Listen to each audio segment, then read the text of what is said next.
میں ہوں Muhammad Naufal Safan, belongs to سن نوفلز اکیڈمی۔ کہتا ہے ایران میں اسلامی فتوحات کے بعد جو سب سے بڑی حکومت قائم ہوئی وہ 1501 سے 1722 تک قائم رہنے والی صفوی سلطنت سیفرڈ امپائر تھی۔ صفوی امپائر کے جو پہلے رولر تھے ان کا نام اسماعیل ون تھا۔ 1501 سے 1524 تک یہ حکمرانی کی۔ تبریز کو اپنا دارالخلافہ بنایا۔ ایران میں اسلامی فتوحات کے بعد سے 1510 تک تقریباً 850 سال تک ایران ایک سنی میجورٹی کنٹری تھا۔ شاہ اسماعیل صفوی نے اپنی سلطنت پر شیعہ مسلک نافذ کیا۔ اس وقت تک ایران ایک سنی اکثریتی ملک تھا، مگر شاہ اسماعیل صفوی نے کچھ ایسے سٹیپس لیے جس سے ایران میں آنے والے سالوں میں سنی مذہب کا صفایا ہو گیا۔ اسماعیل صفوی سے ایران کے ایک نئے دور کا آغاز ہوتا ہے جسے ایران کا شیعہ دور کہا جا سکتا ہے۔ اسماعیل صفوی نے آفیشل طور پر حکومت کا مذہب شیعہ قرار دیا اور امامیہ اثنا عشریہ کی ترویج اور استحکام کے لیے کوششیں کی۔ ایران کی زبان اگرچہ فارسی تھی لیکن آذربائیجان کی اکثریت ترکی بولتی تھی، چنانچہ شاہ اسماعیل کی زبان بھی ترکی تھی۔ جیسا کہ میں آپ کو بتا چکا اس کی زبان پہ بڑے ڈسپیوٹ ہے، بہرحال یہ کہ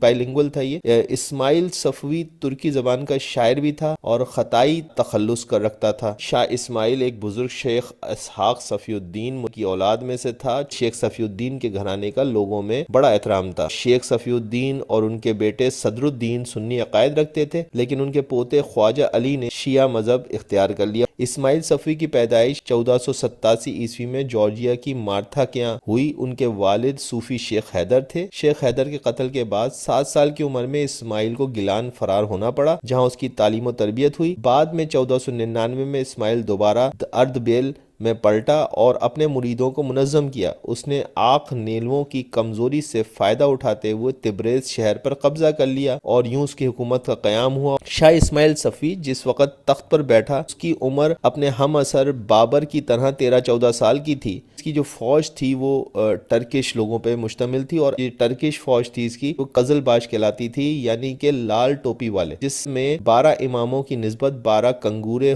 تھے، اور اس کے ساتھ ساتھ اس نے مقامی لوگوں کے جو اہل ہنر لوگ تھے ان کو بھی اس نے اپنی گورنمنٹ کے اندر یوز کیا۔ تیموریوں کے زوال کے بعد 16ویں صدی کے آغاز میں ایران تقریباً 10 چھوٹی چھوٹی حکومتوں میں تقسیم ہو گیا تھا، جبکہ صفوی ڈائنیسٹی اورنج کلر میں آپ کو نظر آ رہی ہے۔ اس کے ویسٹ کے اندر آٹومان امپائر ہے، ایسٹ کے اندر مغل امپائر ہے۔ مغلوں کے ساتھ تعلقات بہتر رہے۔ ہمایوں بادشاہ کو پناہ دی اور ہمایوں کو سوری بادشاہ کو شکست دینے میں بھی بھرپور کردار ادا کیا۔ اسی وجہ سے مغل دربار میں آئندہ آنے والے زمانے میں شیعہ عناصر کا حکومت میں عمل دخل ہمیشہ بہت گہرا رہا۔ اسماعیل صفوی نے بغداد پر قبضے کے بعد نہ صرف عباسی خلفاء کے مقبرے ڈھا دیے بلکہ عظیم صوفی بزرگ حضرت عبد القادر جیلانی کا مقبرہ بھی ڈھا دیا۔ صفویوں نے عثمانیوں کے ساتھ بھی روابط رکھے۔ صفوی دور فن تعمیر مصوری کی وجہ سے بڑا مشہور ہے۔ رضا عباسی اور میرا اس زمانے کے مشہور مصور ہیں۔ ایران کا سب سے بڑا مصور بہزاد اسی دور میں سے تھا۔ محمد باقر مجلسی جیسے معروف فقہا پروان چڑھے۔ اس زمانے میں لٹریچر پر بھی شیعہ مذہب کا رنگ دیکھنے کو ملتا ہے۔ سن 1524 میں شاہ اسماعیل کی وفات کے بعد طہماسپ تخت حکومت پر جلوہ افروز ہوا۔ اپنی حکومت کے دوران سب سے پہلے عمرہ اور قزل باشوں یعنی کہ فوج کی سرکشی کو اور نافرمانی کو دبایا۔ میں نے آپ کو بتایا تھا قزل باش دراصل ان کی آرمی کو کہا جاتا تھا، اس میں ایک بغاوت ہو گئی۔ ظاہر سی بات ہے کہ آپ ایک ایسے ملک میں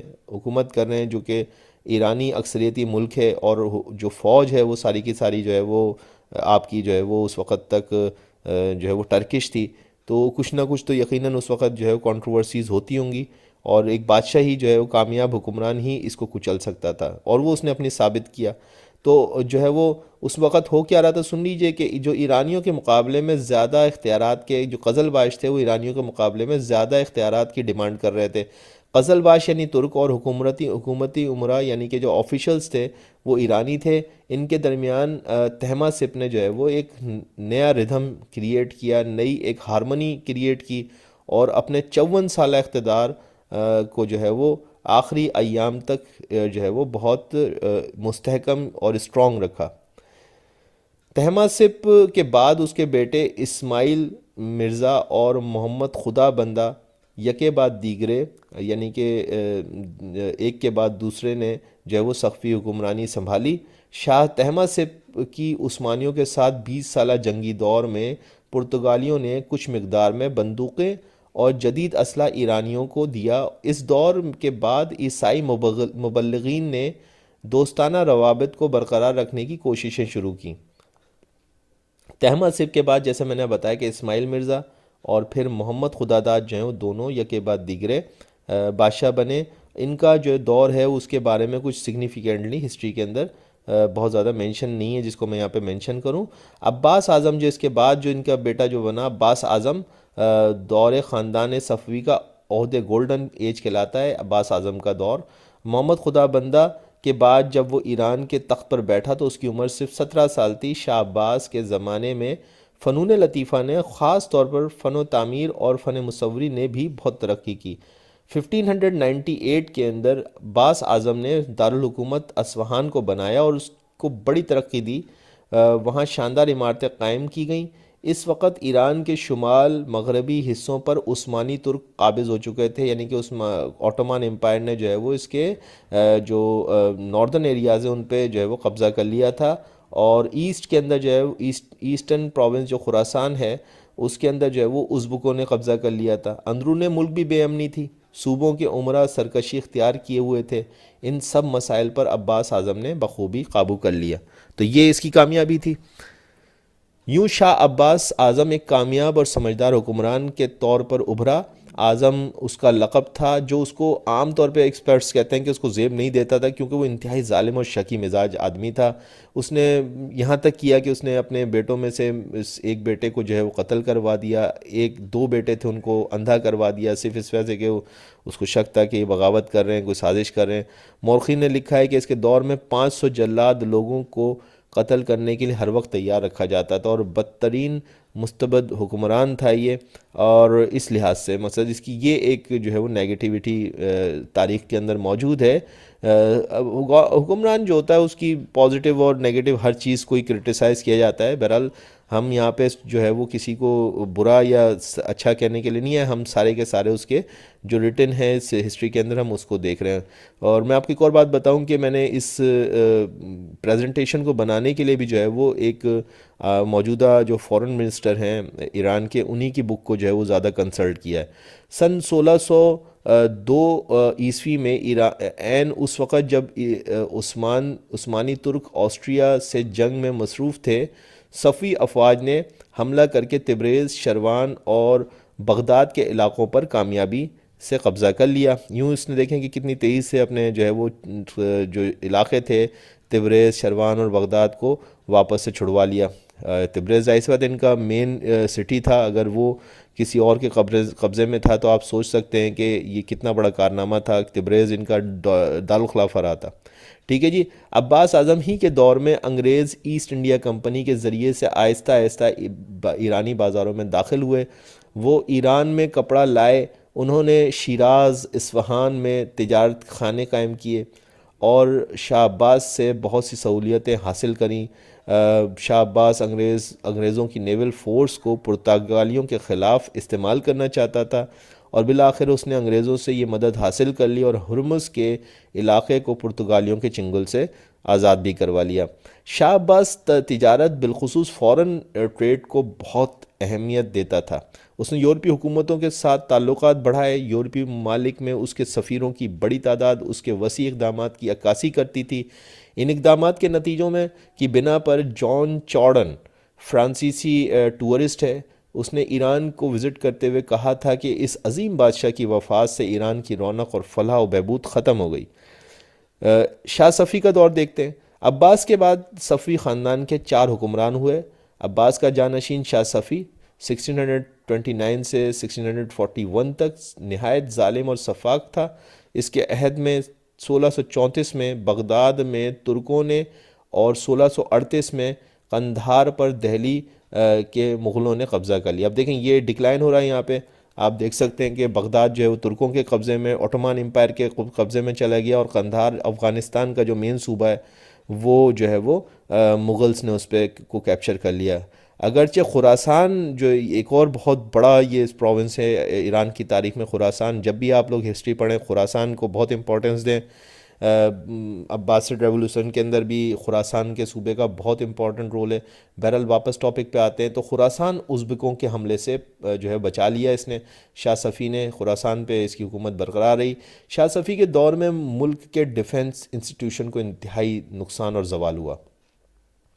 عباس دوئم جس کو ابو المظفر بھی کہا جاتا ہے، شاہ عباس دوئم جو کہ شاہ صفی کا جانشین تھا، عباس دوئم کے عہد میں ایران کو پھر خوشحالی نصیب ہوئی، رعایا کے ساتھ اس کا سلوک منصفانہ تھا۔ اس نے 1649 میں قندھار کو بھی مغلوں سے واپس لے لیا۔ دیکھیے دوبارہ سے ریوائیو ہو رہا ہے۔ مگر شاہ عباس دوئم بھی ملک کے خراب حالات کو زیادہ بہتر نہ کر سکا۔ بہرحال اس نے صفوی ریاستوں کی سرحد کو کامیابی سے ہر قسم کے حملے سے بچائے رکھا۔ اس کے بعد سلیمان کا دور آتا ہے۔ سلیمان کا دور 1668 سے 1694 تک۔ عباس دوئم کا جانشین سلیمان تھا، اپنے باپ کی پالیسی پر کامیابی سے چلتا رہا، اور یوں اس کا دور صفوی خاندان کا آخری پرامن دور تھا۔ شاہ سلیمان کے بعد صفویوں کا زوال شروع ہو گیا۔ شاہ سلیمان کی پالیسیوں کی وجہ سے ملک میں شیعہ علماء کے فیصلوں کا سیاسی اور مذہبی امور میں اثر تیزی سے بڑھتا چلا گیا۔ اس کے بعد شاہ حسنین جو ہے وہ 1694 سے 1722 تک حکمران رہے۔ ان کو آخری آفیشل جسے کہتے ہیں کہ ایک افیکٹو جسے کہنا چاہیے کہ جو گورنمنٹ تھی وہی آخری یہ تھی۔ بہرحال اس کے بعد بھی چند حکمراں ہوئے، ان کا میں آخر میں ذکر کرتا ہوں۔ فی الحال آپ اس کو آخری حکمران کنسیڈر کر لیں، میری پریزنٹیشن کے لحاظ سے آپ اس کو آخری کنسیڈر کر سکتے ہیں۔ جو بکس میں نے آپ کو ریفرنس دی ہیں اس میں بھی اس کو آخری حکمران کے طور پہ کنسیڈر کیا گیا ہے۔ بہرحال اس کے بعد بھی چند نام آتے ہیں، اگر آپ انسائکلوپیڈیا وغیرہ میں جائیں گے تو وہاں آپ کو دوسرے نام بھی 1732 تک آپ کو صفوی ڈائنیسٹی نظر آتی ہے۔ بہرحال آخری حکمران شاہ حسنین ایک نااہل حکمران ثابت ہوا۔ ظاہر سی بات ہے کسی بھی آپ ڈائنیسٹی کے آخری رولر کو پڑھیں گے تو وہ نااہل ہی ہوگا، ظاہر سے نااہل ہوگا تبھی تو ڈائنیسٹی ختم ہوگی سر، تو یہ تو کوئی کامن سینس کی بات ہے۔ بہرحال شیعہ علماء کے زیر اثر آ کر اس نے ملکی سرحدوں میں موجود سنی آبادیوں پر مظالم کیے، جس کا نتیجہ افغانوں کی طرف سے بغاوت کی شکل میں نکلا، اور اس وقت قندھار کے افغانوں نے دہلی کے مغلوں سے بچنے کے لیے خود کو صفوی سلطنت کے انڈر دیا ہوا تھا۔ لیکن جب صفوی حکومت نے افغان آبادیوں پر سختی کی تو انہوں نے اپنے ایک سردار میر اویس کی قیادت میں آزادی کا اعلان کر دیا، اور 1715 عیسوی میں اویس کے انتقال کے بعد اس کے جانشین امیر محمود نے ایران پر حملہ کر دیا، اور 1722 عیسوی میں اصفہان پر قبضہ کر کے صفوی سلطنت کا خاتمہ کر دیا۔ صفوی دور اور خاتمے کی وجوہات دیکھتے ہیں۔ صفوی دور میں صنعت و حرفت کو بھی ترقی ہوئی، بہترین قسم کے سوتی ریشمی کپڑے تیار ہونے لگے۔ ایران کے مشہور قالین کی صنعت نے اسی دور میں عروج پایا۔ صفویوں کے بعد ان صنعتوں کو بھی زوال ہو گیا۔ صفویوں کے خاتمے کے دیگر اسباب میں سے عہدوں اور سلطنت کی اہم پوسٹوں پر نالائق اور نااہل افراد اور مریدی اور مرشدی کا روحانی رابطہ ختم ہونا تھا۔ ساتھ میں جو مین ریزن تھا، جو ایفیکٹو اور مین امیجیٹ ریزن رہا، وہ یہ تھا کہ افغانوں کا اصفہان پر ان ایکسپیکٹڈ اور ایفیکٹو حملہ تھا، اور ظاہر سی بات آپ کیپٹل کو ختم کر دیں گے تو گورنمنٹ تو ختم ہو جائے گی نا، تو ان ایکسپیکٹڈ اور ایفیکٹو حملے نے جو ہے وہ اس ایرانی حکومت کو بالآخر ختم کر دیا۔ تاریخ میں آنے والے سالوں میں بھی، یعنی کہ 1722 کے بعد بھی چند حکمران گنتی کیے جاتے ہیں صفوی حکمرانوں کے طور پہ، لیکن میں بتاتا ہوں کہ تاریخ میں آنے والے سالوں میں چند اور کٹ پتلی حکمرانوں کے نام بھی صفوی بادشاہوں کے طور پر آتے ہیں، جنہیں افغانی حکمران نادر شاہ اپنی مرضی سے ایران میں تخت پر بٹھا کر صفوی حکومت کا سکہ چلاتا رہا۔ یعنی کہ یہ تو افغانستان میں بیٹھا ہوا تھا نادر شاہ، لیکن ایران کے تخت پر جو ہے وہ علامتی طور پہ صفوی جو بادشاہوں کی اولادیں تھیں ان کو یکے بعد دیگرے بٹھاتا رہا، تاکہ جو ہے وہ عوام میں کوئی انتشار نہ پھیلے، اور صفوی حکومت کا ہی سکہ چلتا رہا، لیکن در حقیقت جو ہے وہ اس کو نادر شاہ آپریٹ کر رہا تھا۔ مثلا اس سلسلے کا آخری نام عباس سویم کا ہے، جو آفیشلی صفوی حکومت کا آخری بادشاہ گنا جاتا ہے۔ یعنی کہ 1732 تک یہ عباس سویم جو ہے وہ حکومت کرتا رہا۔ اب اس کی حکومت ذرا دیکھیے گا، سنیے گا، آخری الفاظ ہیں۔ اس کی بے بسی کو دیکھ کر کبھی رونا اور کبھی ہنسی آتی ہے، یعنی کہ یہ صرف چند مہینوں کا تھا جب وہ بادشاہ بنا، اور صرف 8 سال کا تھا جب وہ بادشاہت سے ہٹ گیا، اور ہٹنے کی وجہ کیا تھی کہ اسے قتل کر کے بادشاہت کے مرتبے سے فارغ کر دیا گیا تھا۔ نادر شاہ نے اس کو قتل کروا دیا جب اس کی ضرورت نہیں رہی، اور مکمل طور پہ صفوی ڈائنیسٹی کا اختتام ہو گیا۔ آئی ہوپ کہ آپ کو میری پریزنٹیشن پسند آئی ہوگی، پسند آئی تو لائک اور سبسکرائب کر دیگا۔ Thank you. 1501 سے 1524 تک کی حکمرانی کی، تبریز کو انہوں نے کیپٹل بنایا۔ اس کے آخری رولر جو ڈسپیوٹڈ ہیں، بہرحال عباس III جو ان کو کہا جاتا ہے، اس سے کئی سال پہلے ہی صفوی ڈائنیسٹی ختم ہو گئی تھی، لیکن 1732 تک اس کا سکہ چلتا رہا، نادر شاہ اس کو استعمال کرتا رہا اس رولر کو۔